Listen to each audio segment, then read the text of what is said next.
ఈరోజు కార్తీక పురాణంలో 4వ అధ్యాయం గురించి తెలుసుకుందాం. వశిష్ఠుల వారు జనక మహారాజుతో ఈ విధంగా బోధించుతున్నారు. రాజా, కార్తీక మాసం గురించి, దాని యొక్క మహత్యం గురించి ఎంత వినునను కూడా తనివి మాత్రం తీరదు. అయితే ఈ మాసంలో శ్రీ మహావిష్ణువును సహస్ర కమలములతో పూజించిన వారి ఇంట లక్ష్మీదేవి ఎప్పుడూ కూడా స్థిరంగా ఉంటుంది. తులసీ దళములతో కానీ సహస్రనామ పూజ చేసిన వారికి మాత్రం జన్మరాహిత్యం కూడా కలుగుతుంది. కార్తీక మాసమందు ఉసిరి చెట్టు కింద సాలగ్రామం ఉంచి భక్తితో పూజించిన ఎడల వారికి కలిగినటువంటి మోక్షం అంతా ఇంతా కాదు. అటులనే బ్రాహ్మణులకు కూడా ఉసిరి చెట్టు కింద భోజనం పెట్టి తాను తినిన సర్వపాపములు కూడా పోతాయి. ఈ విధంగా కార్తీక స్నానములు, దీపారాధనలు చేయలేని వారు ఉదయం సాయంకాలం ఏ గుడికైనను వెళ్ళి భక్తితో సాష్టాంగ నమస్కారములైనను చేసిన ఎడల వారి పాపములు కూడా నశించును. ఇక శివకేశవుల యొక్క ఆలయములకు వెళ్ళి భక్తితో దేవతార్చన, హోమాదులు, దాన ధర్మములు చేసినచో అశ్వమేధం చేసినంతటి ఫలం దక్కుటయే కాకుండా వారి యొక్క పితృదేవతలకు కూడా వైకుంఠ ప్రాప్తి కలుగుతుంది. అలాగే ఈ కార్తీక మాసములో తులసి కోట వద్ద ఆవు పేడతో అలికి వరిపిండితో శంకుచక్ర ఆకారములు కలిగినటువంటి ముగ్గులు పెట్టి నువ్వులు ధాన్యం పోసి వాటిపైన ప్రమిదను ఉంచి నిండా నువ్వుల నూనె పోసి వత్తిని వేసి వెలిగించవలను. ఈ దీపము రాత్రింబవళ్ళు ఆరకుండా ఉండాలి. దీనినే నందదీపం అని అంటారు. ఈ విధంగా చేసి నైవేద్యాన్ని పెట్టి కార్తీక పురాణం చదివిన ఎడల హరిహరులు కూడా సంతోషించి కైవల్యాన్ని ప్రసాదిస్తారు. ఆ విధంగా కార్తీక మాసంలో ఈశ్వరుణ్ణి జిల్లేడు పూలతో అర్చించిన ఆయుర్వృద్ధి కలుగుతుంది. సాలగ్రామమునకు ప్రతి నిత్యము గంధము పట్టించి తులసీ దళములతో పూజించవలను. ఏ మనుజుడు ధనము బలము కలిగి ఈ యొక్క కార్తీక మాసమందు పూజాదులు జరపడో ఆ మానవుడు మరుజన్మలో సునకమై తిండి దొరకక ఇంటింటా తిరిగి కర్రలతో దెబ్బలు తింటూ నీచమైనటువంటి స్థితిలో చచ్చిపోతారు. కాబట్టి కార్తీక మాసం నెల రోజులు పూజలు చేయలేని వారు ఒక్క సోమవారమైనను చేసి శివకేశవులను పూజించిన మాస ఫలము కలుగుతుంది. కాబట్టి ఓ రాజా, నీవు కూడా ఈ యొక్క వ్రతాన్ని ఆచరించి తరింపమని చెప్పాను. వశిష్ఠుడు చెప్పినదంతా విని, మహానుభావ, తమరు చెప్పినటువంటి ధర్మములన్నిటినీ కూడా శ్రద్ధగా వింటిని. అందు ధర్మము బహు సూక్ష్మమనియు పుణ్యము సులభంగా కలుగుననియు అది నదీ స్నానము, దీపదానము, ఫలదానము, అన్నదానము, వస్త్రదానము వలన కలుగుననియు చెప్పితిరి. ఇట్టి స్వల్ప ధర్మముల చేతనే మోక్షం లభించుచుండగా వేదోక్తముగా యజ్ఞ యాగాదులు చేసిన గాని పాపములు పోవని మీ వంటి మునిశ్రేష్ఠులే చెప్పుచున్నారు కదా. మరి తమరు ఇది సూక్ష్మములో మోక్షంగా కనపడుచున్నందుకు నాకు ఎంతగానో అమితాశ్చర్యం కలుగుతున్నది. దుర్మార్గులు కొందరు సదాచారములను పాటింపక వర్ణ సంకరులై రౌరవాది నరక హేతువులకు మహాపాపములు చేయువారు ఇంత తేలికగా మోక్షం పొందుట వజ్రపు కొండను గోటితో పెకిలించుట వంటిది. కాబట్టి దీని యొక్క మర్మమును విడమర్చి విపులీకరించ ప్రార్థించుచున్నాను అని కోరెను. అంతట వశిష్ఠుల వారు చిరునవ్వు నవ్వి, జనక మహారాజా, నీవు వేసినటువంటి ప్రశ్న సహేతుకమైనదే. అయితే నేను వేదాంగములను పఠించాను కాబట్టి వాటిలో కూడా సూక్ష్మ మార్గాలు ఉన్నాయి. అవి ఏమనగా సాత్విక, రాజస, తామసములు. ఇవి 3 రకములు. సాత్వికమనగా దేశకాల పాత్రలు 3 కూడా సమకూడినటువంటి సమయమున సత్వము అనేటటువంటి గుణం జనించి ఫలమంతయును పరమేశ్వరార్పితం కావించి మనోవాకాయ కర్మలచే ధర్మము ఆ ధర్మమందు ఎంతట ఆధిక్యత కలదు. సాత్విక ధర్మము సమస్త పాపములను నాశనమునర్చి పవిత్రులను చేసి దేవలోక భూలోక సుఖములు చేకూర్చును. ఉదాహరణముగా తామ్రవర్ణ నది సముద్రమున కలియు తావునందు స్వాతి కార్తెలో ముత్యపు చిపలో వర్షపు బిందువు పడి దగదగా మెరిసి ముత్యముగు విధానముగా స్వాతికత వహించి సాత్విక ధర్మం ఆచరించుచు గంగా, యమున, గోదావరి, కృష్ణా నదుల యొక్క పుష్కరాలు మొదలైనటువంటి పుణ్యకాలముల యందు దేవాలయముల యందు వేదములు పఠించి సదాచారుడై కుటుంబీకుడైనటువంటి బ్రాహ్మణునకు ఎంతటి స్వల్పదానం చేసినను లేక ఆ యొక్క నదీ తీరమందు ఉన్నటువంటి దేవాలయంలో జపతపాదులను అనుసరించి విశేష ఫలమును పొందుతారు. ఇక రాజస. రాజస ధర్మం అనగా ఫలాపేక్ష కలిగి శాస్త్రోక్త విధులను విడిచి ఆ విధంగా చేసినటువంటి ధర్మం. ఆ ధర్మం పునర్జన్మ హేతువై కష్టసుఖాలు కలిగించునదగును. తామస ధర్మం అనగా శాస్త్రోక్త విధులను విడిచి దేశకాల పాత్రలు సమకూడనటువంటి సమయమున డాంబికాచరణార్థం చేసేటటువంటి ధర్మం. ఆ ధర్మం ఫలాన్ని ఇయ్యదు. దేశకాల పాత్రం సమకూడినప్పుడు తెలిసి గాని, తెలియక గాని ఏ ఒక్క స్వల్పమైనటువంటి ధర్మం చేసినను గొప్ప ఫలం నిచ్చును. అనగా ఒక పెద్ద కట్టెల గుట్ట చిన్న అగ్ని కణములతో భస్మమయ్యే విధంగా శ్రీమన్నారాయణుని యొక్క నామము తెలిసి కానీ తెలియక గాని ఉచ్చరించిన అలాంటి వారి యొక్క సకల పాపములు తొలగిపోయి ముక్తి పొందెదరు. దానికి ఒక ఇతిహాసం కలదు, విను. పూర్వకాలమందు కన్యాకుబ్జం అనేటటువంటి నగరం. ఆ నగరమునకు 4 వేదములు చదివినటువంటి ఒక విప్రుడు ఉన్నాడు. అతని పేరు సత్యవ్రతుడు. అతనికి సకల సద్గుణ రాశి అయినటువంటి హేమవతి అయినటువంటి భార్య కలదు. ఆ దంపతులు అన్యోన్యమైనటువంటి ప్రేమను కలిగి ఎంతో చక్కగా ఉండేవారు. వారికి చాలా కాలంగా లేక లేక ఒక కుమారుడు జన్మిస్తాడు. వారు ఆ బాలుణ్ణి అతి గారాబంగా పెంచుచూ అజామీలుడు అని నామకరణం చేశారు. ఆ బాలుడు దినదిన ప్రవర్ధమానుడగుచు అతి గారాబం వలన పెద్దలను కూడా నిర్లక్ష్యంగా చూచుచూ దుష్ట సాహసాలు చేస్తూ విద్యనభ్యసించక బ్రాహ్మణ ధర్మములు పాటించక సంచరిస్తూ ఉండెను.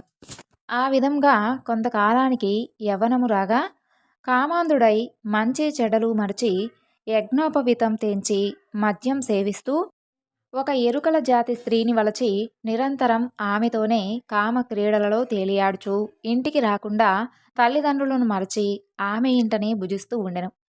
అతిగారాభం అనేది ఏ విధంగా పరిణమించినదో వింటివా రాజా? తమ యొక్క బిడ్డలపై ఎంతటి అనురాగం ఉన్ననూ పైకి మాత్రం తెలియపరచకుండా చిన్ననాటి నుండి అదుపు ఆజ్ఞలతో ఉంచకపోతే వారు ఈ విధంగానే తయారవుతారు. కాబట్టి అజామిలుడు కులభ్రష్టుడు కాగా వాని బంధువులు అతనిని విడిచిపెట్టారు. అందుకు అజామిలుడు రెచ్చిపోయి వేట వలన పక్షులను జంతువులను చంపుతూ కిరాత వృత్తిలో జీవించుచూ ఉండెను. అలా ఒక రోజున ఆ ఇద్దరు ప్రేమికులు అడవిలో వేటాడుతూ ఫలములు కోయుచుండగా ఆ స్త్రీ తేనె పట్టుకై చెట్టెక్కి తేనె పట్టు తీయబోగా కొమ్మ విరిగి కింద పడి చనిపోయింది. అజామిలుడు ఆ స్త్రీ పైబడి కొంతసేపు ఏడ్చి ఆ తరువాత ఆ అడవి యందే ఆమెను దహనం చేసి ఇంటికి వచ్చెను. ఆ ఎరుకల దానికి అంతకు ముందే ఒక కుమార్తె ఉంది. కొంతకాలానికి ఆ బాలికకు యుక్త వయసు రాగా కామాంధకారముచే కన్ను మిన్ను కానక అజామిలుడు ఆ బాలికను కూడా చేపట్టి ఆమెతో కూడా కామక్రీడలలో తేలియాడుచుండెను. వారికి 2 కొడుకులు కూడా కలిగారు. ఇద్దరూ కూడా పురిటిలోనే చచ్చిపోయారు. తరువాత ఆమె గర్భం ధరించి ఒక కుమారుణ్ణి కనింది. వారిద్దరూ కూడా ఆ బాలునికి నారాయణ అని పేరు పెట్టి పిలుస్తూ ఒక్క క్షణమైనను ఆ బాలుణ్ణి విడువక ఎక్కడకు వెళ్ళినా కూడా వెంటబెట్టుకుని వెళుతూ నారాయణ నారాయణ అని ప్రేమతో సాకుకుంటూ ఉన్నారు. కానీ నారాయణ అని స్మరించిన ఎడల తమ యొక్క పాపాలు నశించి మోక్షం పొందవచ్చునని మాత్రం వారికి తెలియలేదు. ఆ విధంగా కొంతకాలం జరిగిన తరువాత అజామిలునకు శరీర పటుత్వం తగ్గి రోగగ్రస్తుడై మంచము పట్టి చావునకు సిద్ధపడి ఉండెను. అలా ఒకనాడు భయంకర ఆకారములతో పాశాది ఆయుధములతో యమభటులు ప్రత్యక్షమయ్యారు. వారిని చూసినటువంటి అజామిలుడు భయం చెంది కుమారునిపై ఉన్నటువంటి వాత్సల్యం వలన ప్రాణములు విడవలేక నారాయణ నారాయణ అని అంటూ ప్రాణములు విడిచెను. అజామిలుని నోట నారాయణ అనేటటువంటి శబ్దం వినబడగానే యమభటులు గడగడా వణికిపోయారు. అదే వేళకు దివ్య మంగళకారులు శంఖచక్ర గదాధరుడు అయి శ్రీమన్నారాయణుని యొక్క దూతలు విమానములలో అక్కడికి వచ్చి, ఓ యమభటులారా, వీడు మావాడు, మేము ఇతనిని వైకుంఠానికి తీసుకుని వెళ్ళడానికి వచ్చాము అని చెప్పి అజామిలుణ్ణి విమానాన్ని వెక్కించి అక్కడి నుండి తీసుకుని వెళుచూ ఉండగా ఆ యమదూతలు, అయ్యా మీరెవరు? వీడు అతి దుర్మార్గుడు. వీరిని నరకమునకు తీసుకొని పోవుటకు మేము ఇక్కడికి వచ్చితిమి. వాడిని మాకు వదలండి అని కోరగా విష్ణుదూతలు ఈ విధంగా చెప్పసాగిరి. ఓ యమదూతలారా, మేము విష్ణుదూతలము. వైకుంఠం నుండి ఇక్కడికి వచ్చాము. మీ ప్రభువైనటువంటి యమధర్మరాజు ఎటువంటి పాపాత్ములను తీసుకొని రమ్మని చెప్పి మిమ్మల్ని ఇక్కడికి పంపించారు అని ప్రశ్నించారు. అందుకు జవాబుగా యమదూతలు, విష్ణుదూతలారా, మానవుడు చేసేటటువంటి పాప పుణ్యములను సూర్యుడు, చంద్రుడు, భూదేవి, ఆకాశము, ధనంజయాది వాయువులు రాత్రింబవళ్ళు సంధ్యాకాలం సాక్షులుగా ఉండి ప్రతిదినము మా ప్రభువు వద్దకు వచ్చి విన్నవించుకుంటారు. మా ప్రభువుల వారి యొక్క కార్యకలాపాలను చిత్రగుప్తునిచే చూపించి ఆ మానవుని యొక్క అవపాన కాలమున మమ్ములను పంపి వారిని రప్పించెదరు. పాపులు ఎటువంటి వారో ఒక్కసారి వినండి. వేదోక్త సదాచారములు విడిచి వేద శాస్త్రములు నిందించువారు, గోహత్య, బ్రహ్మహత్యాది మహాపాపములు చేసేవారు, పరస్త్రీలను కామించినవారు, పరాన్న బుక్కులు, తల్లిదండ్రులను, గురువులను, బంధువులను, కుల వృత్తిని తిట్టి హింసించేవారు, జీవహింస చేయువారు, దొంగ పద్దులతో వడ్డీలు పెంచి ప్రజలను పీడించువారు, జారత్వం చోరత్వంచే భ్రష్టులగువారు, ఇతరుల ఆస్తిని స్వాహా చేసేవారు, చేసినటువంటి మేలు మరచినటువంటి వారు, అలాగే పెళ్ళిళ్ళు శుభకార్యములు జరగనివ్వక అడ్డు తగిలేటటువంటి వారందరూ కూడా పాపాత్ములే. వారు మరణించగానే తన కడకు తీసుకువచ్చి నరకమందు పడద్రోసి దండింపమని మా యమధర్మరాజు గారి యొక్క ఆజ్ఞ. అది అటులో ఉండగా ఈ యొక్క అజామిలుడు బ్రాహ్మణుడై పుట్టి దురాచారములకు లోనై కులభ్రష్టుడై జీవిస్తూ జీవహింసలు చేసి కామాంధుడై వావి వరసలు లేక సంచరించేటటువంటి పాపాత్ముడు. వీనిని విష్ణులోకముకు ఏ విధంగా తీసుకుని వెళుతున్నారు అని అడగగా అప్పుడు విష్ణుదూతలు ఈ విధంగా చెబుతున్నారు. ఓ యమకింకరులారా, మీరెంత అవివేకులు! మీకు ధర్మ సూక్ష్మములు తెలియవు. ధర్మ సూక్ష్మములు ఏ విధంగా ఉంటాయో చెబుతాను, ఒక్కసారి వినండి. సజ్జనులతో సహవాసం చేయువారు, జపదాన ధర్మములు చేయువారు, అన్నదానము, కన్యాదానము, గోదానము, సాలగ్రామ దానము చేసేవారు, అనాథ ప్రేత సంస్కారములు చేసేవారు, తులసి వనం పెంచేవారు, తటాకములు త్రవించువారు, శివకేశవులను పూజించేవారు, సదా హరినామ స్మరణ చేసేవారు, అలాగే శ్రీహరిని గాని శివ అని గాని స్మరించేవారు తెలిసి కానీ తెలియక కానీ మరే రూపమున గాని హరినామ స్మరణ చెవిన పడినా అలాంటి వారు పుణ్యాత్ములు. కాబట్టి అజామిలుడు ఎంత పాపాత్ముడైనను మరణకాలమున నారాయణ అని పలికెను. అజామిలుడు విష్ణుదూతల యొక్క సంభాషణను ఆలకించి ఆశ్చర్యం పొందుతూ, ఓ విష్ణుదూతల్లారా, పుట్టిన నాటి నుండి నేటి వరకు శ్రీమన్నారాయణు యొక్క పూజ కాని, వ్రతములు కాని, ధర్మములు కాని నేను చేసి ఎరగను. నవమాసములు మోసి కనిపెంచినటువంటి తల్లిదండ్రులకు సైతం నేను ఎప్పుడూ కూడా ప్రణమిల్లలేదు. వర్ణాశ్రమములు విడిచి కులభ్రష్టుడనై నీచ కులకాంతలతో సంసారం చేశాను. నా కుమారుని ఎందున్నటువంటి ప్రేమ పైన నారాయణ అని అన్నంత మాత్రమున నన్ను ఘోరమైనటువంటి నరక బాధల నుండి రక్షించి వైకుంఠానికి తీసుకొని పోచున్నారు. ఆహా, నేనెంత అదృష్టవంతుడను! నా పూర్వజన్మ సుకృతము, నా తల్లిదండ్రుల యొక్క పుణ్యఫలమే నన్ను రక్షించినది అని పలుకుచూ సంతోషంగా విమానం ఎక్కి వైకుంఠానికి ఎగెను. కాబట్టి విన్నావా జనక చక్రవర్తి, తెలిసి కానీ తెలియక కానీ నిప్పును ముట్టినటువంటి ఎడల బొబ్బలెక్కి బాధ కలుగుతుంది. ఆ విధంగానే శ్రీహరినామం స్మరించిన ఎడల సకల పాపములు నశించి మోక్షం పొందెదరు అని వశిష్ఠుల వారు జనక మహారాజుకు వివరించెను.